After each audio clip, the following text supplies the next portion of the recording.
First of all எல்லாருமே ஒரு விஷயத்த நல்லா புரிஞ்சுக்கோங்க. நான் எல்லா டாபிக்குமே கண்டிப்பா சர்வீஸ் டைம் கொடுப்பேன். சோ அந்த சர்வீஸ் டைமை தாண்டி நீங்க யாருக்குமே வந்து சர்வீஸ் பண்ணவே கூடாது. ஓகேவா? இன்கேஸ் இப்போ நீங்க வந்து உங்களுக்கு ஒரு ஃப்ரெண்டு இல்ல ரொம்ப க்ளோஸா இருக்க ஒரு பர்சன் உங்க ஷாப்புக்கு சர்வீஸ் பண்ண வராங்கப்பா, ஷாப் வந்து ஃப்ரீயா இருக்கு அப்படின்றதுனால நீங்க ஹாஃப் அன் ஹவர் பண்ண வேண்டிய ஒரு சர்வீஸ் 1 ஹவர் மாங்குன்னு பண்ணிட்டு இருக்கீங்க. ஓகேவா? மறுபடியும் அடுத்த செட்டிங்ஸ் வராங்க உங்ககிட்ட. சோ அப்ப வரும்போது பார்லர்ல ஆள் இருக்காங்க. அந்த டைம் நீங்க வந்து கரெக்டா அந்த ஹாஃப் அன் ஹவர் சர்வீஸ் மட்டும் பண்ணிட்டு அடுத்து நீங்க அவங்களுக்கு போகும்போது அவங்க மைண்ட்ல என்ன தோணும்?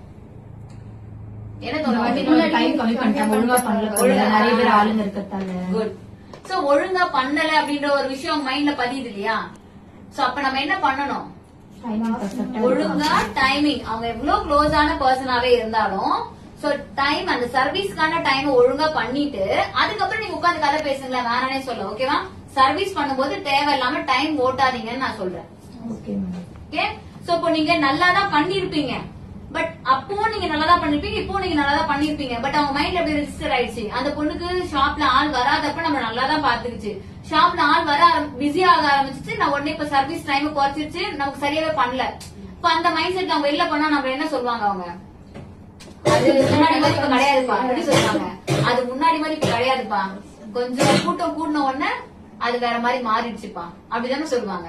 சோ அந்த பேரை நீங்க சீக்கிரமா வாங்கிடுவீங்க. நான் நல்ல விஷயம் ஃபேமஸ் ஆகிடும், கெட்ட விஷயம் சீக்கிரமா ஸ்ப்ரெட் ஆயிடும். சோ அதனால என்ன பண்றீங்க, எந்த பர்சன் வந்தாலுமே இதுக்கு நான் மெயினா அந்த டாபிக்ல சர்வீஸ் டைம் எழுதுன்னு சொல்றதுக்கான ரீசனே அதுதான். சோ நான் அந்த சர்வீஸ்க்கு இவ்வளவு டைம் நீங்க அப்படின்னா ஓவரால் அந்த டைம் தாண்டி நீங்க ஃபாலோ பண்ணக்கூடாது. ஓகே.